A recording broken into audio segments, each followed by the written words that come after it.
The views of this program are not necessarily the view of KJLL Radio, its management, or its sponsors. The host is solely responsible for its content. Enjoy! The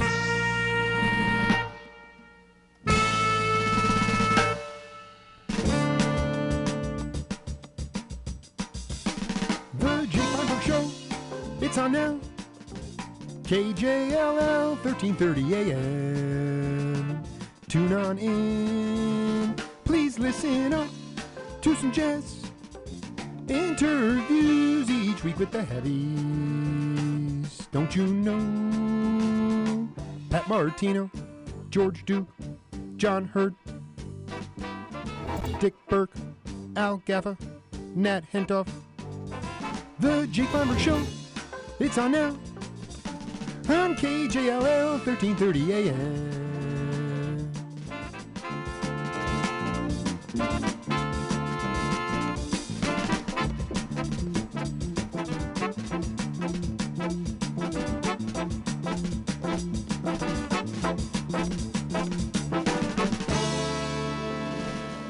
Welcome everybody inside the studios of KJLL 1330 The Jolt. This is the Jake Feinberg Show, and my guest today represents the multi-ethnic melting pot that is jazz. Heiner Stadler is a prolific and progressive composer, arranger, and pianist who grew up in Nazi-occupied Poland before coming to the States and immersing himself in the New York scene. Next up, Brains on Fire, a fiery fusion of classical arrangements with post-bop jazzers who stretched and pulled and molded the music through listening, perseverance, and love. It goes on and on and on, with Joe Chambers and a tribute to Bird and Monk, which was recorded in 1978. When I talked to Heiner yesterday, he said that he's been working on a piece of music for many, many years. So many years, it speaks to kind of the surrealism that is the jazz world. Heiner Stadler, it's a pleasure to have you on the program. Hello? Heiner, how are you? Good. Thanks for having me. It's great to have you here, man. I wanted to start by asking you, could you talk a little bit about what it was like to grow up in Nazi-occupied Poland? Well, it's not quite accurate, Jake. It was only for 3 years that I lived in occupied Poland. I was born in 1942, and then the Germans reclaimed an area called West Prussia, which was German before the First War. Then when the First War ended and the corridor between Germany and Poland was created, it fell to Poland. And then when the Germans invaded in 1939, they reclaimed that as German territory. And I was born in 1942. And then when the Russians advanced, my mother packed it up and escaped on foot, train, and I guess whatever else she could get on, and ended up in the town of Rostock in formerly East Germany, port city, and from there we took a refugee boat to Denmark and lived there in a refugee camp for 2 years in horse stables. And then we ended up in Hamburg in 1947. And that's where I grew up. How did it impact your mindset and the way it affected your view of the world? I mean, how did it make you want to? You saw some of the horrors of war. You saw some of the unfairness between ethnicities.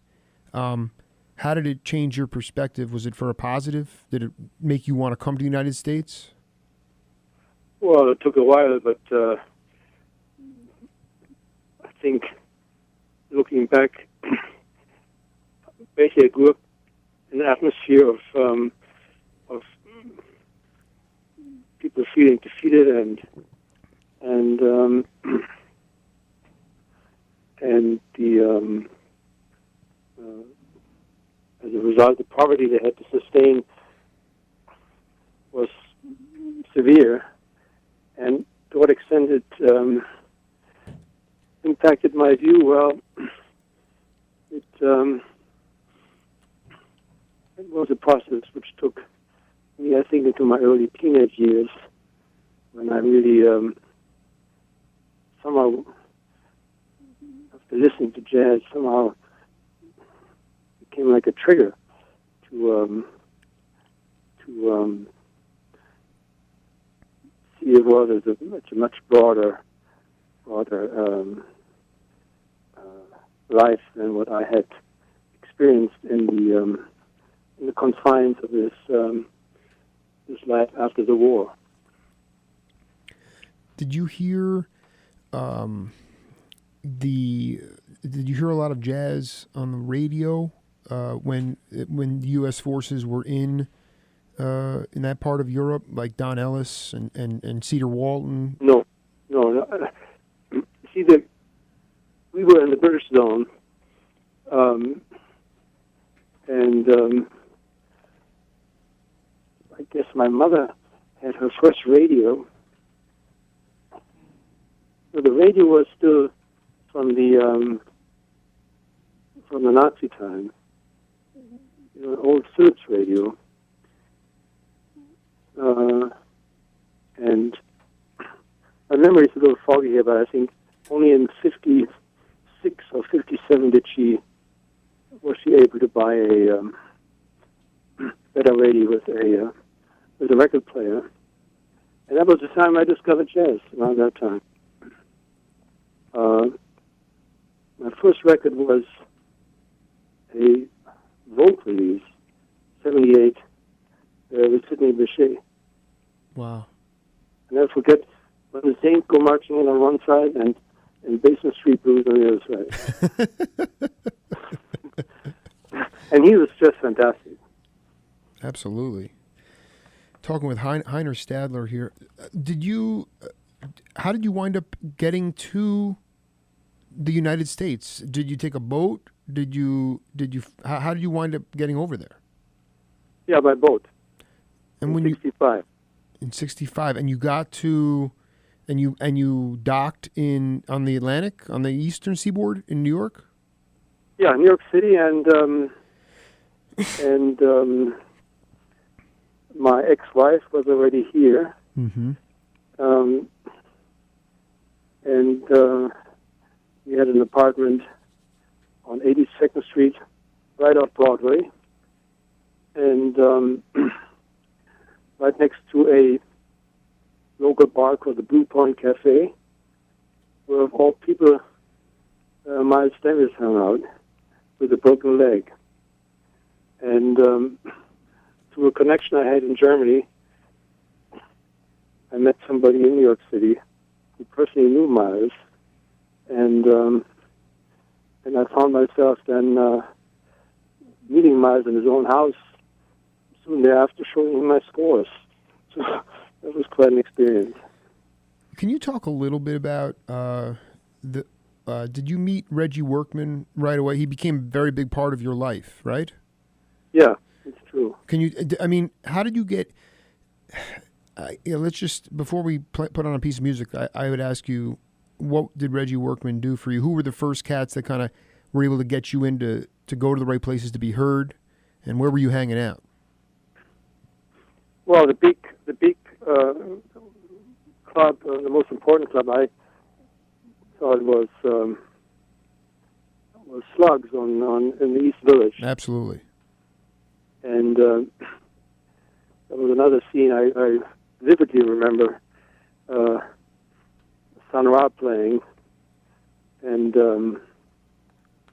again Miles Davis hanging out on the bar, or at the bar, and then he was spotted by the band, and they came down marching down the length of the bar. I mean the place, and somehow encircling him and blowing their heads off. It was a statement, I guess. I went back to stage. But that was a very important part. And there's a good question about Reggie Workman because I can't really recall where exactly I met him first. It's okay. I mean, the point. My initial contact was with Jimmy Owens and trombone player Tom McIntosh, who lived nearby on Broadway, and whom I met. But exactly under what conditions and occasions I can't remember. But anyway, I met Tom McIntosh, who at the time was playing the group called the New York Jazz Sextet with Jimmy Owens, Benny Golson, and Roland Hammer, and Bob Phillips, and Freddie Waits. And I befriended Tom and worked for him at the time as a copyist. And through that connection, I guess I met others like Joe Chambers, who lived in the neighborhood. The West Side was very colorful at the time in New York City, and very integrated, more than any other place in New York City. You had Italians, Jews, blacks, Latino, all living together. European. Yeah, it was. I guess a big Jewish segment and blacks, and the neighborhood was quite different. I mean, what you see now on Columbus Avenue and all this spruce up city didn't exist at the time. In fact, it was not without peril to go from Broadway to Central Park, because you pass some blocks and so on that were not so easy to pass. Navigate in evenings and so forth. But it was not necessarily it wasn't necessarily inspiring. Right. You're right. I mean, there was a heartbeat. There was a pulse. I mean, I assume that's why. Oh yeah, definitely. And there was a great rehearsal studio. I think it was called. What was it called?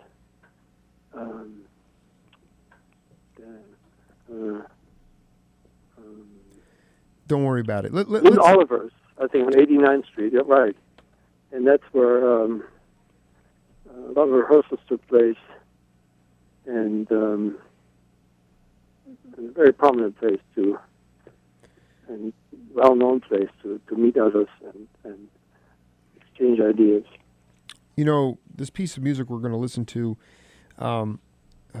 was recorded in October 1973. In my mind, 1973 was the greatest year for music. And this is just a wild array of stuff. Let's listen to it, Heiner, and we'll come back and talk about it.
All animals. You guys were all animals, Heiner. What do you think, man? Break it down. Well, this was basically what I consider my opus one. This was the first piece I found comfortable to present, and in fact, it was played in the New York Jazz Sextet, but without all the arranged parts, composed parts in the middle.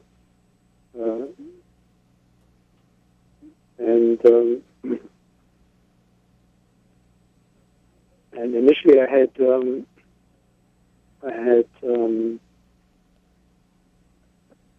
even got like John Gilmore on the during the rehearsals. But, I guess he was traveling there this summer and he couldn't make the gigs or the recording. But anyway, finally came to this recording, and I was very pleased with the lineup, as you can imagine. I mean, it's amazing. Like, did you know? I want to ask you, Tony May. Did he, when you went to Generation Sound Studios in New York on that October day, did you know who you were going to play with, or you just showed up and they were there? Well, no, this was all rehearsed over quite some time. Not as much as the other piece on the CD, the Fugue. The Fugue was rehearsed for 10 months because the requirements and the demands of the score were considerable, and it required all this preparation. No, it was never any just spontaneous ad hoc meeting, and then people just let the score and improvise on it. No. It was all carefully prepared, and I mean, this was took even the parts home to be fully on top of it. What part of guys like Jimmy Owens and Tyrone Washington, Garnett Brown, what made them? They were heroes in their own communities, in black communities. I think this is a very good point. And I'm glad you bring this up because when I look back, it's different the atmosphere was at the time. Jimmy Owens was really almost the working my size in the late 60s, early 70s. He had all the potential in the world to take that kind of prominent role, but I guess maybe for his character wasn't really time wasn't ready. Tyrone Washington was a monster player and had his first recording with Horace Silver, and then made his own recording for Blue Note. And then I worked with him. Then we tried to commercialize a little bit his own music, and that I guess didn't work too well. And then he kind of drifted off and became a practicing Muslim and dropped out of music altogether. It's really lost. Talking with Heiner Stadler here. Heiner, talk a little bit. We got about 2 minutes here. The advent of the Motown or the R&B drummer, Brian Brake was a Motown drummer, was he? So you had that kind of R&B feel of the drums. That was his background, and to be honest with you, whatever happened to him, I don't know, but he also disappeared and I think gave up music altogether. But he had that background, yes. The name of that tune for the folks out there is No Exercise. It's off an album Brains on Fire, which was most work that was done in the late 60s and early 70s by just an all-star band of guys with Joe Chambers, Joe Farrell, Don Friedman, Jimmy Owens, Reggie Workman, Dee Dee Bridgewater, and Lenny White. And there's a lot of you guys were trying to build bridges to future music. And then the industry kind of the rug went out from under the jazz. And we have a lot more music to get to. With Heiner Stadler, we're going to go to a break. And when we come back, we're going to do a whole lot more. Heiner, sit tight, okay? Okay. All right. This is the Jake Feinberg Show. We'll be right back.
Folks, this is Jake Feinberg. When it came time to decide where to buy my daughter a piano last year, the choice was easy. We got it at Hackenberg & Sons Piano Company. Located at 4333 East Broadway Boulevard, Hackenberg & Sons is Tucson's longest-running family-owned piano business. Run by three brothers and a son, they pride themselves on superior instruments and customer satisfaction. It's why they've been around so long. And it's why their pianos are used at the University of Arizona, Pima Community College, and many other prestigious institutions. So whether it's for your child, business, or yourself, when you buy a piano, make sure you go to Hackenberg & Sons. It'll be the beginning of a long-lasting partnership. For more information, visit them at hackenbergpiano.com.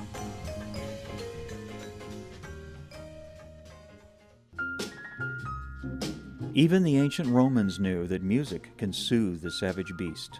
But what if there's a beast lurking in your old stereo? Maybe it's popping static, garbled distortion, a skip in the record, or worse, dead silence. Stereo Hospital can restore smooth sound to your receiver, amp, turntable, CD player, or speakers. At the same Midtown location, 4044 East Speedway, for 10 years, Stereo Hospital might be the last shop in town doing quick, guaranteed repairs on vintage and modern stereos. Owner Jeff Brucker has over 40 years' experience as an electronic technician, and he is happy to bring back the joy and memories only your music collection provides. Log on to stereohospital.com or call 722-4610, or just bring that mean old stereo in today. Stereo Hospital at 4044 East Speedway, inside Metronome Music near Alvernon, to calm the beast. In this day and age, people have a lot to protect. You want to know that when you're insuring valuable goods, you have an agent you can trust. Craig Pretzinger is that agent. For auto, home, and life insurance, the Pretzinger Agency is Tucson's most honest and flexible insurance company. Have off-road vehicles or motorhomes? Pretzinger can cover that as well. Pretzinger Agency at 299-5810, located across the street from Sullivan Steakhouse on the southwest corner of River and Camp. Trust, compassion, and service. The whole package at Pretzinger Agency. Call 299-5810 or text QUOTE to 602-459-5533 to receive a no-obligation quote. Folks, this is Jake Feinberg. One of the first things I wanted to do when I moved to Tucson was find authentic Chinese cuisine.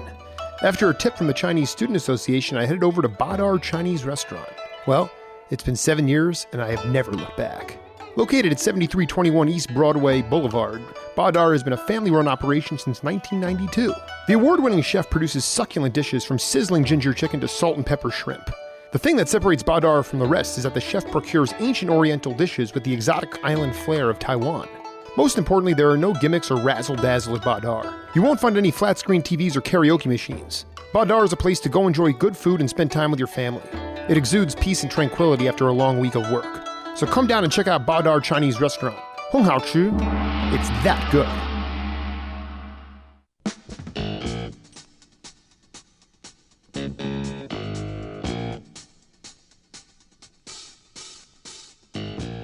not part of the solution. You're part of the problem. Be a part of a new coalition with Jake Feinberg. The second half of my show starts right now. Hi, stepping back into the Jake Feinberg show here with Heiner Stadler. And we're going over his double album, Brains on Fire. Heiner, we're gonna cue up a tune here called Bees Flat, and it was done by a big band of the North German radio station, conducted by, I don't want to screw up his name. Can you tell me his name? Dieter? No, Dieter Glavishnik. Dieter Glavishnik. And the W is just like a V pronounced, and you'll be okay. When we come back, let's pay tribute to the guys in this band, all right? But let's listen to this. This was written in 1966 and recorded in 1974. Let's take a listen.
I should also make mention of the fact that Bees Flat is an arrangement of a Russ Freeman composition, blues written for Chet Baker.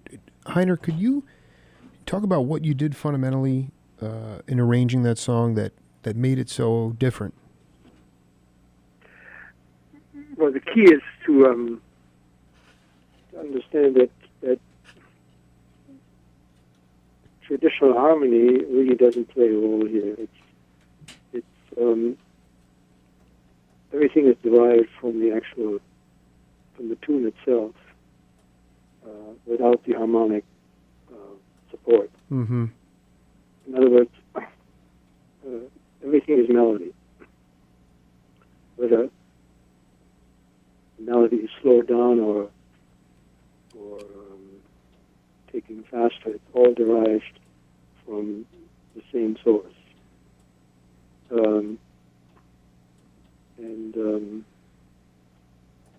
I guess that's the key to the way I approach music. Talk a little bit more about your approach. Yeah, it's really based on the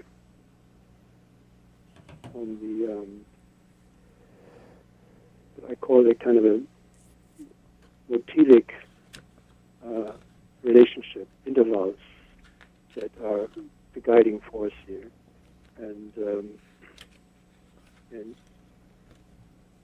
also become the blocks for building whatever has to be built. But it's all going back to this basic idea to use the melody of a tune as without the harmonic implications as the source for all creative input. That's how I would summarize it. It's of course difficult to verbalize all this, but no, it is. I mean, that's pretty good, though. Is what my approach has been all these years. Can Heiner? I have a great question for you. I'm very deep into the early '70s history of jazz in the States. Mm-hmm. But when you were back in Germany, what were you guys? Were you feeding off the stuff that you were hearing from the States? Were you trying to mix it with more ethnic, more rooted music rooted in the in your ethnicity? How did the early '70s take form in Eastern Europe? In Eastern Europe,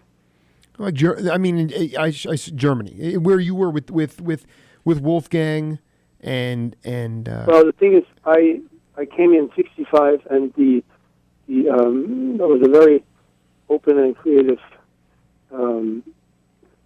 director at the North German radio station. His name was Wolfgang Kunert, and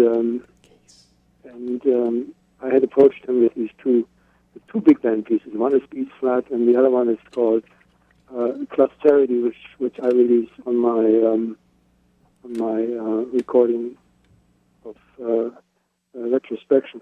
Also a long piece, almost 30 minutes long, and he was open to it. And I guess Klavishnik was at that time still guest conducting, and I never really met these great soloists personally, but they worked under the very professional guidance of this conductor, and they did whatever they could. So, when did you first hear the composition that you had arranged, but then you gave it to this guy in Germany? When did you actually first hear the band? You never met these guys. No, I mean, I knew the guy's potential and playing. I mean, I was a big fan of Mangelsdorff. Mm-hmm. In fact, I think on this particular recording, he does one of the best solos I've ever heard him play.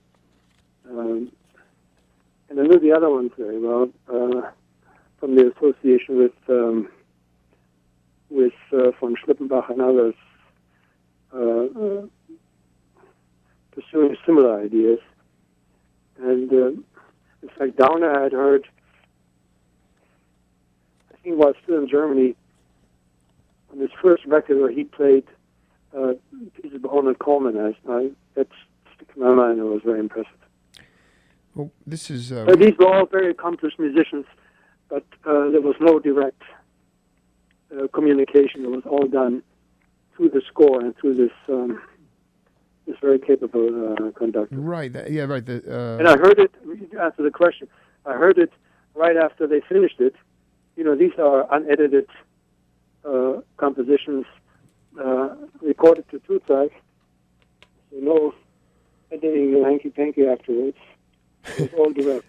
In a great studio. I had visited the studio many times for the for a series called Jazz Workshop, which was arranged at the time by the North German Radio. And the studio was absolutely amazing. And the piano, of course, was a big 9-foot Steinway. And it was just a tremendous sound they could get in that studio. But all two-track, no manipulation afterwards, nothing. And where were they stored since until Labor Records got their hands on this stuff? How did it all get? Well, I had to. I approached them with a request for a license. The German radio has an interesting setup. You can license a piece of music provided that you have clearance from the musicians involved who were not employed by the station. The station had something which I think you had here in the States many moons ago when Toscanini was employed by a radio conglomerate, and but these in-house orchestras still exist in Germany. The North of German radio station, West German radio station, I think in Frankfurt too. There's very capable bands, and they are hiring these or employing these people as on a permanent basis. Herb Geller, for instance, the famous saxophonist who played with Lindis, he was for many years employed at I think North Germany. Heiner, I want to make sure. But coming back to the question, then you get the permission from the radio in general, and then you have to get special permission from the solo. And once you clear all this, they grant you license for basically total money. Wow. We're into deep into the heart of disc 2, and wanted to play this track here, and with a bunch of different guys, and talk about the setup of this one too. Let's take a listen.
recorded in December 1966 at the NOLA Penthouse Sound Studios.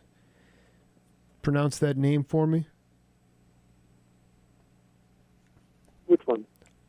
The Fugue.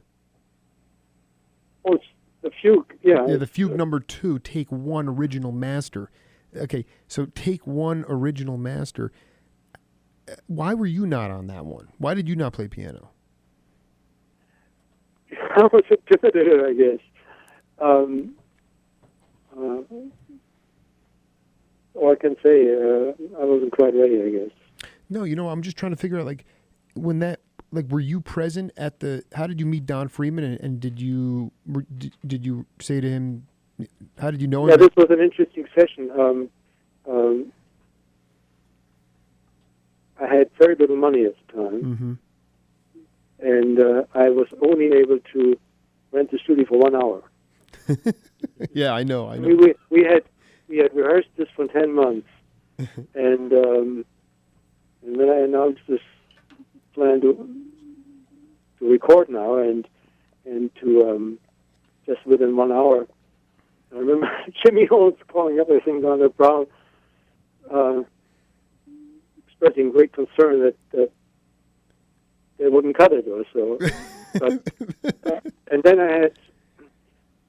I worked at the time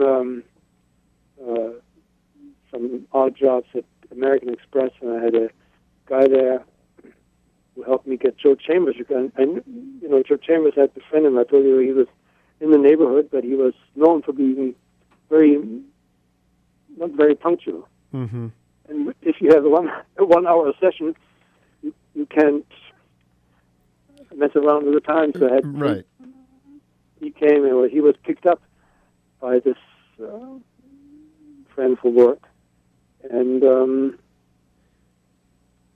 Joe Farrell actually was a last-minute replacement for John Gilmore, who all of a sudden had to go out of town with Ron Tunji, the drummer. The drummer, yeah, no, I mean, and not a bad replacement. Joe Farrell, one of my favorite horn players of all, and a great cat too. Right, but right, he was no, very professional. I want to ask one you of the highest-paid musicians at the time in New York City, because he played all these sessions as a multi-instrumentalist. He played flute, he played, I think, any conceivable reed he could play, and he was very busy, and but of course, a great contributor. I was going to say, talk about in the song how it goes from free, very free, loose, and then it will all of a sudden be picked up into a blues, and then we'll go into more.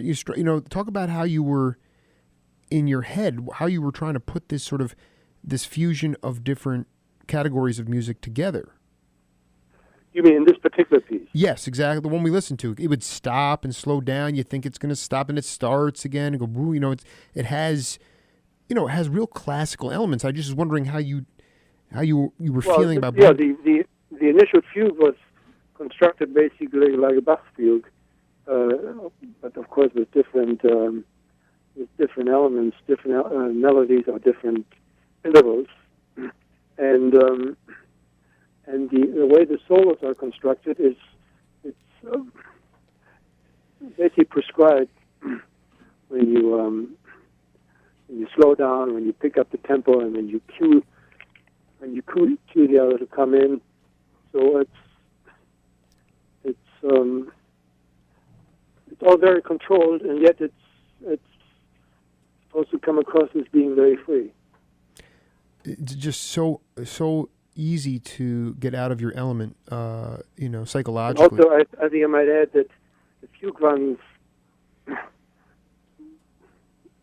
in lieu of a better description, from left to right, initially, and then at the end it runs reverse from right to left. Wow, I will take a listen to that again. That's great. Hey, the fast tempo you hear after the drum solo, Joe Chambers plays a few bars fast, and then it goes into the blowing part. When you compare that with the opening of the piece, it ends up with this double tempo segment, and then goes into the first solo. So, but these were all techniques to make it more interesting. Heiner, we're going to play just another quick minute or two of music, come back and wrap things up, okay? Let's listen to this All Tones.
Yeah, that was wow, All Tones. Holy mama. Unbelievable. I mean, just playing like fearless people. It's another interesting part about this piece. It's just a simple blues, but the various parts of the blues of this blues are so extended in itself that I think the unfolding of the theme itself takes about 5 minutes in the beginning. It's another way, I guess, to infuse this stuff with improvisation and mix in the written so it all becomes something else. It's very hard to really do justice to a track that's 22 minutes long. I mean, there's the theme, the opening theme, it definitely takes a while to develop. I sort of just get into this thing where, like Ty Washington just didn't want to stop playing, he just kept going and going and going and, until he didn't have anything left in the, well, he was ready to pass it on. Right. And Heiner, we're coming to the end here, but I wanted to just just thank you for persevering and to continue, your progressive work. The more people can have music, accessible music that allows them to think, then they will not become droids. And I think that that's a very important thing in our society now. Sort of getting back to this idea of salvation through spirituality and obviously the hard scrabble life, but not one or the other extreme. So I thank you for your work, and Brains on Fire in my collection for life. Well, thanks a lot, Jay. Appreciate the interest and the time we spent together, and good to have some signposts here in the States that still play this music, which I guess doesn't happen so much anymore, unfortunately. But keep up the good work, and look forward to hopefully something else in the future. Absolutely, Heiner. It's a pleasure to talk to you. This is the Jake Feinberg Show. We'll see you next week.